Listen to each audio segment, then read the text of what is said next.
J'avais déjà fait une vidéo sur le sujet où je comparais la DJI RC avec la RC-N1. Maintenant, avec l'arrivée du nouveau Mavic 3 classique et l'évolution des compatibilités des radiocommandes avec les différents drones, j'ai décidé de refaire une vidéo. La première chose qu'on va voir, c'est déjà la compatibilité des radiocommandes avec les différents drones. Alors j'ai une page sur mon site internet que je mets régulièrement à jour en fonction de l'évolution de ces compatibilités. Donc en fonction du moment où vous regardez cette vidéo, si elle date un petit peu, n'hésitez pas à aller faire un tour, voir si ça a évolué. Donc la DJI RC-N1, la radio standard, la DJI RC et la RC Pro sont actuellement compatibles avec le Mini 3 Pro, le R2S et toute la gamme des Mavic 3, donc Mavic 3 classique, Mavic 3 standard et Mavic 3 Ciné. Si vous possédez plusieurs drones et souhaitez utiliser une seule radiocommande pour les différents drones, la radiocommande, que ce soit la RC-N1, la DJI RC ou la RC Pro, à chaque fois, va faire une mise à jour pour se mettre sur le bon protocole de transmission. Si vous êtes par exemple sur OcuSync 3 et que vous passez sur un protocole OcuSync 3 Plus sur un Mavic 3 par exemple, il y aura une petite mise à jour firmware qui dure quelques secondes et donc à chaque fois que vous allez basculer ou changer de drone ou changer de protocole, vous aurez cette petite mise à jour firmware. À part ça, au niveau de l'appairage, il faudra certainement le refaire à chaque fois si vous changez de drone encore une fois. La procédure est assez simple, il suffit d'aller dans l'application, choisir le type de drone, passer en mode appairage, appuyer sur le bouton du drone pendant plusieurs secondes jusqu'à ce qu'il bip et ensuite l'association va se faire. Donc c'est à savoir, si vous avez plusieurs drones et souhaitez utiliser une seule et même radiocommande, à chaque fois il y aura une petite manipulation à faire à chaque changement de drone. Alors, en ce qui concerne l'écran, sur la RC Pro et la DJI RC, on a donc un écran intégré et c'est vrai que c'est un atout non négligeable. Ça évite d'avoir à brancher un smartphone, d'avoir une gestion de câble qui peut être aussi problématique en fonction de l'état du câble, donc ça peut être source d'erreur. Donc l'avantage d'avoir un écran intégré, c'est que c'est sûr que c'est run and gun, c'est-à-dire que la radiocommande, on la sort, on l'allume, on va pouvoir décoller assez rapidement. La taille de l'écran est la même sur la DJI RC et sur la RC Pro. On a un écran de 5,5 pouces, une définition de 1920 par 1080 à 60 images par seconde. En revanche, la RC Pro est bien plus lumineuse, elle est annoncée donc à 1000 nits. En plein soleil, je dois dire que la RC Pro, j'ai jamais de soucis, luminosité à fond. C'est très confortable en termes d'usage, au niveau de la précision, au niveau de l'affichage. C'est un écran très lumineux, bien contrasté. Donc franchement, on n'a vraiment pas de problème de visualisation. Et je dirais qu'à l'heure actuelle, c'est vraiment ce que je préfère utiliser en termes de confort d'usage au niveau du retour vidéo. La DJI RC 700 nits, c'est un peu léger à mon avis. La plupart du temps, quand il y a beaucoup de soleil, je suis obligé de me mettre dos au soleil, de faire un petit peu d'ombre sur l'écran pour bien y voir. Donc, ce n'est pas ce qu'il y a de mieux en termes de luminosité. La RC-N1, ça va varier en fonction du smartphone que vous utilisez. Les smartphones modernes maintenant proposent souvent des valeurs aux alentours des 1000 nits. Donc, ça va dépendre de votre smartphone, de la taille d'écran et de sa luminosité. Personnellement, j'ai un OnePlus 7 Pro qui commence un petit peu à dater. C'est des trois écrans, c'est celui où je vois le moins bien en plein soleil. Il doit être aux alentours de 500 nits, je crois.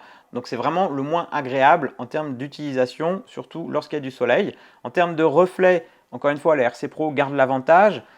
Mon smartphone, c'est ce qu'il y a de pire. Et la DJI RC, on va dire que c'est un entre-deux. En revanche, attention, avec les iPhones ou les iPads, si vous utilisez la RC-N1, s'il fait très chaud et s'il y a beaucoup de luminosité, eh bien, iOS va mettre en sécurité l'écran, va diminuer automatiquement la luminosité. Vous ne pourrez pas avoir la luminosité maximum si le téléphone chauffe de trop. Et donc, ça peut être le cas assez souvent en été. Donc, même si vous avez un super smartphone iOS avec une luminosité annoncée de 1000 nits par exemple, eh bien, il y a de fortes chances que l'été en plein soleil, ici il fait chaud, vous n'ayez pas cette valeur et qu'en fait vous ayez un écran qui est beaucoup moins lumineux. Là où la RC-N1 peut peut-être avoir un avantage, c'est si vous souhaitez l'utiliser avec une tablette qui va avoir un écran donc plus grand que les 5,5 pouces des deux autres radiocommandes et peut-être une luminosité au moins équivalente à la RC Pro. En revanche, ça impliquera d'avoir un support pour la radiocommande, d'avoir un câble dédié et donc au niveau logistique, transport, mise en œuvre, c'est quelque chose de beaucoup plus contraignant. Mais ça peut être une option si vous souhaitez avoir un écran très large avec la RC-N1. Au niveau du poids et de l'encombrement, la DJI RC et la RC-N1, c'est à peu de choses près équivalent. On est aux alentours de 390 grammes, à quelques grammes près.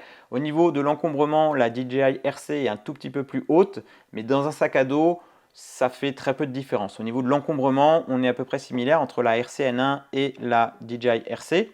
En revanche, c'est sûr que si vous prenez une tablette avec un support tablette, là, ça prendra beaucoup plus de place avec la RC standard. La RC Pro, alors elle est beaucoup plus lourde. Ça se ressent vraiment à l'usage. Elle pèse un peu plus de 680 grammes, je crois. Donc, c'est quand même quasiment le double de la DJI RC ou de la RC-N1 et ça se ressent vraiment. Donc, c'est quelque chose à prendre en compte. Et en termes d'encombrement, eh bien, elle va être aussi peut-être un tout petit peu plus grande que la DJI RC. Donc, au final, c'est vrai que ça va être la plus encombrante et surtout la plus lourde par rapport à ces trois radiocommandes.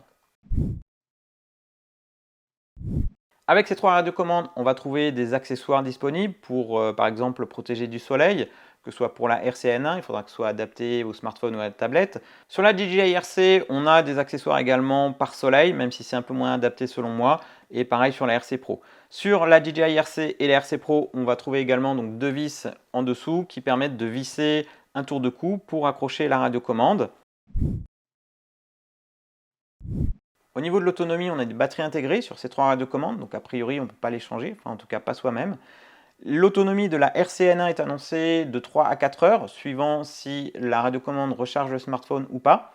Sur iOS, c'est activable ou désactivable cette fonctionnalité. Sur Android, c'est automatique, c'est-à-dire que la radiocommande va charger automatiquement le smartphone, donc vous aurez un petit peu moins d'autonomie, plutôt aux alentours de 3 heures. Si vous avez un iPhone ou iOS, si vous désactivez la fonction de recharge de l'iPhone, à ce moment-là, vous aurez aux alentours de 4 heures. Avec la DJI RC, c'est annoncé 4 heures d'autonomie.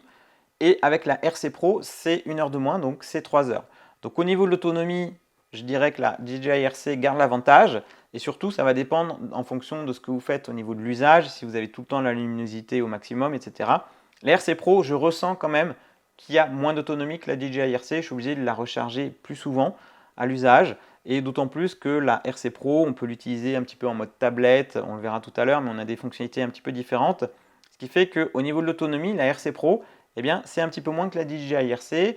Je trouve qu'on a plus de confort en termes de recharge avec la DJI RC. Au niveau des temps de charge, on est à peu près à 1h30 de temps de recharge. Avec la RC Pro, c'est 2 heures, c'est un petit peu plus. Donc là, encore une fois, avantage DJI RC en termes d'autonomie, de temps de charge. En termes d'ergonomie, je dirais que les trois radiocommandes sont agréables à piloter. Les manches tombent bien sous la main, on a une bonne prise en main. Donc je dirais que la DJI RC, étant plus légère que la RC Pro, on a des poignées un petit peu plus hautes, un peu plus longues, on va dire, que la RC N1. Donc au niveau de la prise en main, je pense que c'est elle, pour moi, en tout cas pour ma part, qui m'offre le meilleur agrément en termes d'ergonomie, au niveau des touches, au niveau du toucher même des manches, puisque les manches sont, pour moi, ont une très bonne réactivité et surtout un très bon ressenti. Sur la RC N1, ils ont un effort qui est assez dur au niveau du toucher. Sur la DJI RC, c'est un intermédiaire. Et sur la RC Pro, c'est vraiment quelque chose de très léger. On a une sensation de légèreté beaucoup plus élevée avec la RC Pro, parfois un peu trop, à tel point que je préfère la sensation des manches au niveau de la DJI RC. Donc là encore, pour moi, pour ma part, je préfère la sensation au niveau des manches de la DJI RC. Sur la RC Pro, on va avoir à l'arrière des petites vis qui vont permettre de modifier un petit peu la résistance au niveau des manches, mais malgré tous mes réglages, j'ai jamais trouvé quelque chose de très satisfaisant. Je trouve que c'est encore une fois un petit peu trop léger au niveau de la réaction et au niveau de la sensation, au niveau des actions sur les manches. Avec la RC-N1, on va voir le smartphone ou la tablette, si vous avez un support tablette qui va être au-dessus des manches. Personnellement, c'est la position que je préfère. Maintenant, c'est pas dérangeant que ce soit avec l'écran qui est en dessous des manches. Au début, j'avais un petit peu peur qu'on voit un petit peu moins avec la position des mains, mais en fait, ça passe très bien et on s'y fait. Et franchement, maintenant, je vois plus trop de différence entre ces deux configurations-là. Sur la RC-N1, c'est sûr qu'on va avoir moins de fonctions. On n'a qu'une seule molette, donc qui va servir pour l'inclinaison de la caméra. On ne pourra pas zoomer avec la molette, peu importe le type de drone qu'on aura, mais du coup, on ne pourra pas zoomer avec une molette. On n'aura qu'une seule touche fonction, qui est moins pratique. Et c'est vrai qu'avec la RC-N1, pour activer le régulateur de vitesse, c'est quand même très délicat de pouvoir actionner les manches et ensuite appuyer sur le bouton de fonction. J'ai dû m'y reprendre à 2 ou 3 fois pour activer le régulateur de vitesse. C'est beaucoup moins précis, donc ça se fait bien sûr, il n'y a pas de souci, mais c'est sûr que c'est beaucoup moins ergonomique et pratique que les deux autres radiocommandes. Et d'autant plus qu'on va être limité puisqu'on n'aura que deux actions. On aura un appui simple ou un appui double au niveau des paramétrages, donc ça laisse beaucoup moins de marge que les deux autres radiocommandes. Donc au niveau bien sûr des fonctionnalités, au niveau de la radiocommande, des boutons et des raccourcis possibles, eh bien ça va être beaucoup plus limité avec la RCN1. Avec la DJI RC, on a donc les deux molettes, inclinaison de caméra et zoom, ou alors on peut même le paramétrer dans les raccourcis en fonction du drone que vous avez. On a donc deux touches C1, C2 en dessous, comme sur la RC Pro. On a également deux déclencheurs, un dédié à la vidéo et un à la photo, alors que sur la RCN1, c'est un même déclencheur. Et pour switcher du mode photo au mode vidéo, on a un bouton sur la radiocommande. Au niveau de la RC Pro, alors on a les deux boutons de dessous, donc C1, C2. On a les deux molettes, inclinaison de la caméra et zoom. On a également les boutons raccourcis sur le dessus, donc on en a plusieurs. On en a un en haut à droite qui est paramétrable. On a le bouton 5D qui a différentes actions. On peut le pousser, le baisser, appuyer dessus. Donc on a justement 5 axes qui permettent par exemple de faire varier le facteur de luminosité. On a également le bouton donc, pour passer dans le mode ciné, normal et sport. Donc ça sur les trois radiocommandes c'est la même chose. Sur l'RC Pro, on a une petite différence au niveau du bouton pause, puisqu'on a le bouton pause et le bouton RTH, qui est un bouton différent, alors que sur la DJI RC et sur la RCN1, c'est le même bouton. Donc au niveau de l'ergonomie, c'est sûr que la RC Pro offre beaucoup plus de personnalisation au niveau des actions et des boutons sur la radiocommande. Avec cette RC Pro, on a des antennes, donc chose qu'on n'a pas sur la DJI RC, et l'antenne de la RCN1, elle, est intégrée au support smartphone. Donc on verra un petit peu plus tard dans la vidéo justement par rapport à la transmission, est-ce que ça change quelque chose ou non. Alors avec la DJI RC et la RC Pro, bien sûr, on n'a pas de câble, contrairement à la RCN1 où là on va avoir un câble, donc il va falloir choisir en fonction du smartphone. Si vous avez un iOS, ce ne sera pas le même câble qu'un Android. Personnellement, ça m'est arrivé de switcher entre deux smartphones Android et iOS et de partir avec mon drone et de ne pas avoir pris le bon câble. Donc ça c'est assez énervant, donc c'est une source supplémentaire de bugs ou peut-être même de problèmes si le câble venait à être un petit peu abîmé. Et surtout, ce n'est pas pratique. À chaque fois, il va falloir fixer le smartphone, bien vérifier que le smartphone soit bien en place, ne pas appuyer sur les boutons donc lorsqu'on met dans le support. Donc c'est vraiment contraignant et c'est sûr qu'en termes d'ergonomie, le concept donc écran intégré, je trouve que ça facilite vraiment l'usage en termes de mise en place, de pilotage et d'usage global de votre drone. Sur les trois radiocommandes, les manches se dévissent pour prendre moins de place dans le sac et on a bien sûr le logement prévu à chaque fois donc sur la radiocommande. Donc là-dessus, c'est égalité pour les trois radiocommandes. Au niveau des ports, on va retrouver un port USB-C pour recharger la RCN1 et c'est tout. Sur la DJI RC, on va trouver le port pour charger la radiocommande, un emplacement pour mettre une carte SD qui permet donc de stocker des médias puisqu'on a très peu d'espace disponible sur cette DJI RC et le peu d'espace qu'il y a, il est destiné à faire fonctionner l'OS, donc le fonctionnement donc, de l'application. Donc je vous conseille d'utiliser cette DJI RC avec une carte SD, ça va servir notamment pour faire les mises à jour. Et vous allez stocker aussi dessus la mémoire cache. Donc ce n'est pas la qualité originale qui est enregistrée par le drone, mais c'est ce qui est enregistré sur l'écran. Donc ça va être stocké dans la carte SD et vous avez également la possibilité, en fonction du drone que vous utilisez, de télécharger via Quick Transfer les médias du drone en haute qualité sur la DJI RC. Vous avez également avec la DJI RC la possibilité avec Quick Share de pouvoir partager directement les vidéos qui sont téléchargées sur la DJI RC sur votre smartphone sans forcément devoir les mettre sur une carte SD ou brancher la radiocommande avec un câble. Sur la RC Pro, on va avoir donc le port de recharge USB-C, un port pour mettre une carte SD également, donc comme sur la DJI RC, sauf qu'on a un stockage interne beaucoup plus important puisqu'on a 32 Go de disponible sur la RC Pro. Donc ces 32 Go plus la carte SD, ça laisse vraiment de la marge. D'ailleurs, on peut installer des applications, on peut regarder des films sur l'écran. C'est vraiment comme une tablette. J'y reviendrai un petit peu plus tard sur les fonctionnalités. Et on a un port mini HDMI pour partager le flux vidéo. Et ça, c'est le gros avantage de cette RC Pro, c'est que pour un usage, que ce soit donc du partage, du flux, de ce que vous enregistrez ou de ce que le drone visualise, vous pouvez directement le partager sur un écran, une télé, un ordinateur via ce câble donc HDMI. Autre avantage en termes de fonctionnalité avec les RC Pro, c'est que sur certains modèles, par exemple le Mavic 3 classique, on peut diffuser donc le flux vidéo via le câble HDMI ou via un lien RTMP. Chose qu'on ne peut pas faire avec le Mavic 3 classique et la DJI RC. On ne peut pas diffuser le flux en direct. En tout cas, ce n'est pas disponible actuellement avec cette version de DJI Fly. Donc attention à ça, si vous souhaitez par exemple publier le flux vidéo directement via la radiocommande, eh bien il faudra prendre la RC Pro parce qu'avec la DJI RC, ce n'est pas possible. Alors maintenant, en termes de fluidité au niveau de l'application, si vous avez la RCN1, c'est votre smartphone qui va faire tourner l'application DJI Fly, donc c'est lui qui va être plus ou moins fluide. Si c'est un téléphone récent et assez puissant, ça va aller. Si c'est un téléphone assez ancien et pas très puissant, eh bien vous allez pouvoir avoir des lags et la fonctionnalité, donc les fonctions de DJI Fly ne seront pas optimisées. Donc c'est essentiellement votre smartphone qui va faire la différence. Et autre gros inconvénient avec la RCN1, c'est que si vous avez un smartphone Android, eh bien toutes les versions d'Android ne sont pas compatibles avec DJI Fly. Donc vous ne pourrez pas utiliser l'application. Donc ça c'est quelque chose de très contraignant, il faut bien vous renseigner à l'avance. La liste sur le site DJI n'est pas à jour, ils ne peuvent pas tester tous les smartphones Android du marché. Donc il y a quelques smartphones récents, mais c'est vrai que c'est difficile de savoir si l'application est compatible ou non. Donc pour ça, il faut télécharger sur votre smartphone, vous la lancez, même si vous n'avez pas le drone, et vous voyez si elle se lance ou pas. Déjà, c'est un bon indicateur. Sur Android, l'application elle se télécharge sur le site directement DJI. On télécharge l'APK et on l'installe, alors que sur iOS, elle est disponible directement sur le Play Store.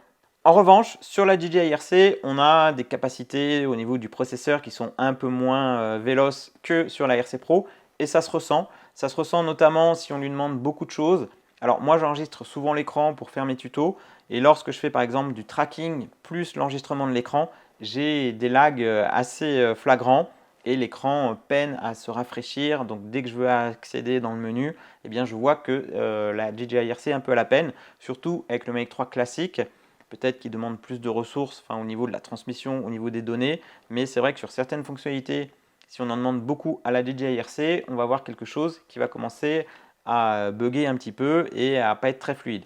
Avec la RC Pro, c'est beaucoup plus fluide. Maintenant, on va avoir aussi des fonctionnalités bien plus poussées avec la RC Pro, puisque comme je le disais tout à l'heure, c'est comme une tablette. C'est donc un OS Android sur lequel on va pouvoir installer des applications tierces, comme par exemple un navigateur, ou directement intégrer une APK via la carte SD et installer l'application donc dans la RC Pro. On va pouvoir également visualiser des vidéos ou des choses comme ça. Donc si vous intégrez directement avec la carte SD des fichiers, vous allez pouvoir les lire avec la RC Pro. Alors qu'avec la DJI RC, on ne va pas pouvoir installer d'application. Donc il y aura, c'est uniquement dédié à DJI Fly et ça en restera là. En revanche, on va avoir un avantage avec la RCN1. Si on utilise un smartphone qui est relié au réseau 4G, eh bien on aura de l'internet, donc on pourra charger les fonds de carte, faire des mises à jour de manière autonome donc sur la RCN1. Alors qu'avec les DJI RC ou les RC Pro, il va falloir partager la connexion. Si vous êtes sur le terrain, vous n'aurez pas de connexion internet, donc il va falloir partager la connexion avec votre smartphone si vous souhaitez par exemple charger les fonds de carte ou faire des mises à jour. Ou alors il faudra charger les fonds de carte préalablement avant votre vol, mais ça peut être aléatoire en fonction de la zone où vous évoluez. On aura également des vitesses de téléchargement plus élevées, une version Bluetooth plus récente sur la RC Pro que sur la DJI RC, et sur la RCN1, là ça va dépendre de votre smartphone. On aura également un petit peu moins de latence au niveau du retour vidéo sur la RC Pro que sur la DJI RC. Alors maintenant, en termes de transmission, de portée radio, je ne vais pas faire de test de distance par rapport à la réglementation française, mais dans l'espace que je connais et d'après les différents tests que j'avais déjà fait avec le Mini 3 Pro, entre la RC N1, la DJI RC et la RC Pro, effectivement, on va peut-être noter une petite différence au niveau de la portée et de la qualité du signal avec la DJI RC qui n'a pas d'antenne. C'est vrai que parfois, lorsqu'on n'est pas vraiment face au drone, on perd un petit peu plus rapidement le signal. Donc j'ai fait des tests exactement au même endroit, à la même distance, à la même hauteur. La DJI RC, c'est effectivement celle qui va perdre le signal ou qui va diminuer en tout cas le signal le plus rapidement. Ensuite, on a la RC Pro et la RC-N1, c'est à peu près équivalent. Mais toujours pareil, si je me remets bien vers le drone dans l'axe en pointant bien donc l'avant de la radiocommande vers la direction du drone, je récupère le signal. Il suffit de reprendre un petit peu de hauteur. Alors effectivement, la DJI RC, c'est peut-être celle qui demandera un petit peu plus d'attention par rapport à l'orientation vers le drone, et c'est peut-être celle qui offrira la moins bonne qualité entre guillemets en termes de transmission. Mais là encore, en France, on vole à vue, donc dans ces situations-là, personnellement, j'ai pas rencontré de perte de connexion ou de problèmes liés à ça. Autre point, lorsqu'on décolle avec cette DJI RC, que ce soit avec un Mini 3 Pro ou un Mavic 3 classique, DJI Fly va instantanément couper le Wi-Fi et le Bluetooth lorsqu'on va mettre les moteurs en route avec la DJI RC, chose qu'on n'a pas sur la RC Pro ou sur la RC N1. Donc ça veut peut-être bien dire que DJI essaye d'optimiser un peu la qualité de la transmission en réduisant les perturbations, en coupant donc le Wi-Fi et le Bluetooth sur la DJI RC.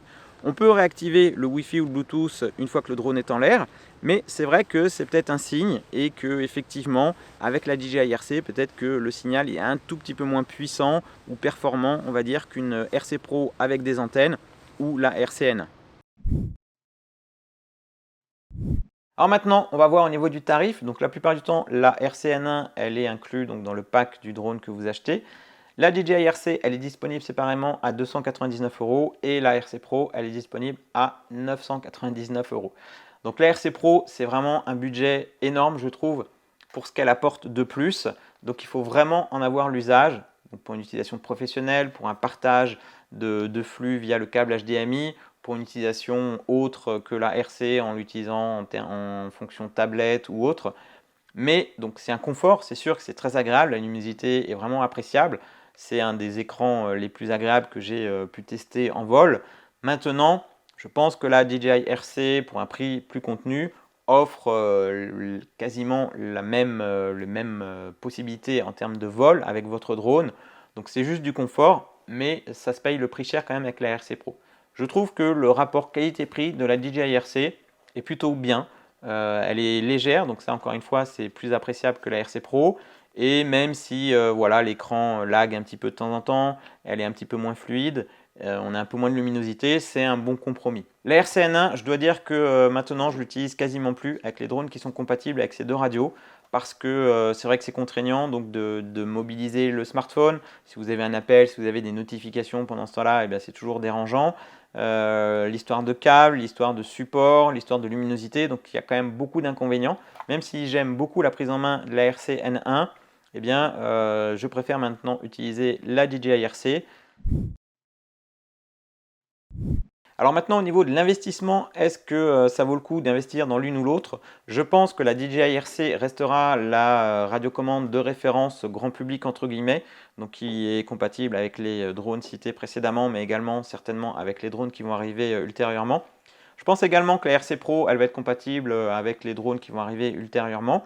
C'est juste deux usages un petit peu différents, donc plus grand public pour la DJI RC et un petit peu plus orienté professionnel pour la RC Pro, mais je pense qu'elles vont être compatibles avec les autres drones qui vont arriver, enfin en tout cas je l'espère, contrairement par exemple au Smart Controller qui lui est désormais délaissé par DJI, que ce soit en termes de mise à jour et de compatibilité avec les appareils.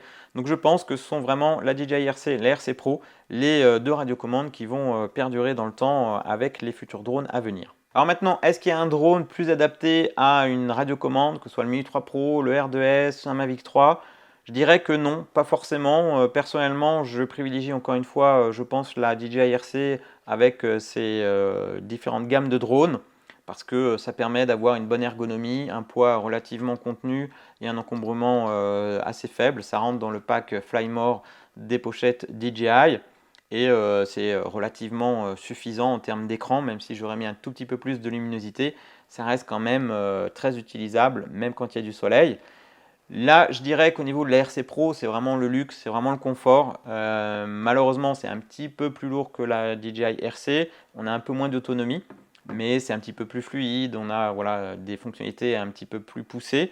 Donc pour ma part, ça dépend essentiellement de la place et du transport ou du trajet que je vais faire. Si je veux privilégier le poids d'encombrement, je prends la DJI RC. Si j'ai pas de souci de poids d'encombrement, à ce moment-là, je prends la RC Pro. Et peu importe avec quel type de drone. Alors voilà pour ces trois radiocommandes.